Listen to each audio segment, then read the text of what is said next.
Қайырлы күн, құрметті әріптестер. Бүгін сіздерге дәл осындай ашық сабақта қолданылатын голограмма кері байланысын қалай жасауға болады, сол жайлы сабақ көрсететін боламын. Менімен бірге болыңыздар. Каналға тіркеліп, лайк басып, комментарий қалдырып өтуді ұмытпаңыздар. Google-ға немесе Яндексқа ағылшын тілде Telkin код деп жазатын боламыз.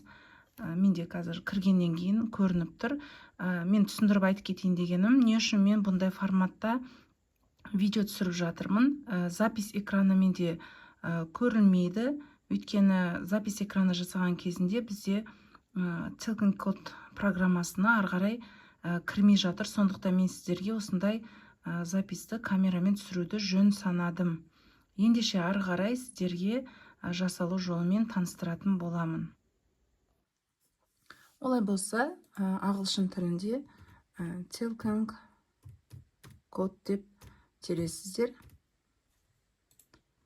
Осылай экран бетіне Wi-Fi-дің суреті сияқты бірінші сайт шығады. Осы сайтты басасыздар. Ары қарай басқаннан кейін сіздер енді бұл сайтқа тіркелмегендіктен мышканың оң жағында бірінші тіркелместен алдын сіздерде ағылшынша болып шығуы мүмкін. Өйткені мысалы былай шығуы мүмкін. Егер сіздер қалай орысшаға аударатын білмесеңіздер, мышканың оң жақ батырмасын басып, астында перевести на русский деген батырманы басып, орыс тіліне аудара аласыздар. Одан кейінгі әрекет, настройкаға кіріп, авторизоваться деген бөлімді басып, осылай өздеріңіздің логин және парольдарыңызды тересіздер. Аккаунттарыңызды міндетті түрде паролін білу қажетсіздер. Одан кейін астындағы авторизоваться деген батырманы басып, осындай бет ашылады. Ашылғаннан кейін міне здравствуйте деп жазылып тұрады.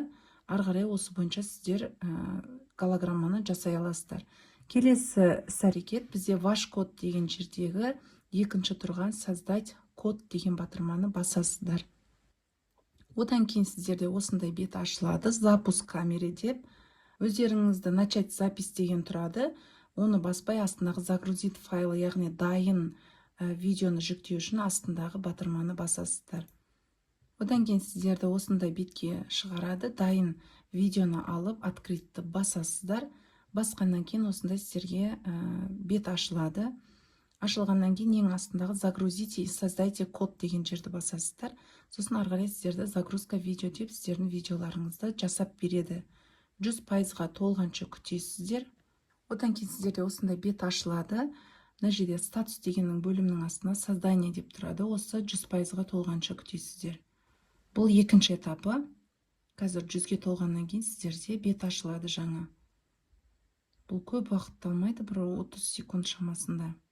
Келесі осындай бет ашылады. Истекает через 7 дней деп жазылып тұрады. Бұл деген сөз сіздің жасаған видеоңыз 7 күннен кейін жоғалып кетеді деген сөз. 7 күннің ішінде пайдалануыңыз қажет. Сондықтан өзіңізге ашық сабағыңызға қажетті видеоны жасайтын болсаңыз, голограмманы 1-2-3 күн қалған кезде жасасаңыз болады. Келесі осының үстін басқан кезінде осындай бет ашылады. Яғни біздің голограммамыз дайын. Яғни осы QR кодты скачать ету үшін біз астындағы скачать код дегенді басасыздар. Осындай бет ашылады. Бұл жерде файл SVG деп тұрады. Сосын PNG файл деп тұрады. Бізге қажеттісі PNG файл ең астындағысы. Бұл яғни без логотипі, мына үстіндегі логотипі жоқ түрін бізге скачать етіп береді. Осыны басқаннан кейін бізде мына жерде загрузкаға жүктеледі. Ал енді біз бұны қалай қоямыз? Мен сіздерге жаңағы ашық сабаққа шақырудың шаблонын описание бөлімінде қалдыратын боламын. Яғни осының менде дайын түрі сіздерге қалай жасалу керегін қазір көрсететін боламын. Бұл жерде мына жерге WhatsApp сілтемесін салуға болады, немесе өзіңіздің жұмысыңызды салуыңызға болады, қымыжыңызды салуға болады. Ол кезде мына WhatsApp деген не қажет болмайды сіздерге. Сіздерге осының PowerPoint бағдарламасы документ түрінде сақтап берем сіздерге. Өздеріңіз өзгертіп ала бересіздер. Ал енді қалай жасаймыз?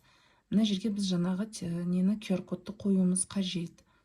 Ол үшін вставкаға кіріп, рисункиді басып, загрузкаға кіріп, жаңағы жүктелген бізде QR кодты ставить етіп ашып аламыз. Бұны енді кішірейтіп, бізге қажетті жерге қойып, мына бөлімді мен әдейі сіздерге осы жерге қоясыздар деп жасап қойдым. Осы жерге апарып қоясыздар. Ал мына жерге WhatsApp несін, QR кодын сіздер өздеріңіздің WhatsApp-тарыңыздан скачать етіп аласыздар. Менде қазір менде WhatsApp-тікі мына жерде. Осыны мен алып, қиып алып қоятын боламын. Сіздер өздеріңіздің еріктеріңіз бойынша жасап алсаңыздар болады. Осыны үлкейтемін. Мінекей біздің жұмысымыз дайын болды. Енді қазір осыны мен бір А4-ға 2 бетке қалай саламыз. Оны салу үшін біз жаңадан бет ашамыз. Сосын міне жасаған бетімізді копировать етіп аламыз. Сосын бірінші бетке барып, мышканың оң жақ батырмасын басып, мына рисунок дегенді бассаңыздар, сіздерге сурет түрін шығарып береді. Сосын біз оны аударамыз. Бір шетіне қойып, үлкейтеміз. Бұны енді екіншісін жасау үшін копировать етіп, тағы да вставить етеміз.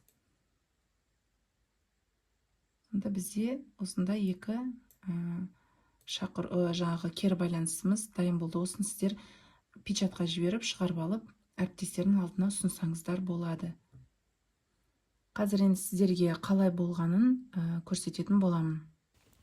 Біздің суретіміз дайын болды. Енді осы суретті оқитын боламыз.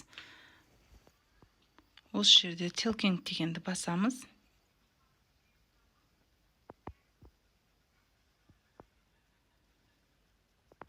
Разрешить батырмасы шығады. Осы жерде разрешить басасыздар. QR кодқа жақындатасыздар. Осы жерде QR кодтың үстін бассаңыздар. Сәлеметсіз бе, құрметті әріптес.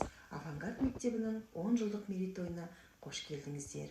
Бүгінгі көгершін оқу сауаттылығы бағдарламасы бойынша өткізіліп отырған менің ашық сабағыма өз пікіріңізді қалдыру үшін мына жақтағы QR кодқа өтіп пікір қалдыруыңызды сұраймын. Әр пікір мен үшін өте бағалы. Осындай керемет кері байланыс, яғни голограмма кері байланысы сіздерге пайдалы болған болса, менің осы видеома лайк басып, әдемі пікірлеріңізді жазып өтіңіздер.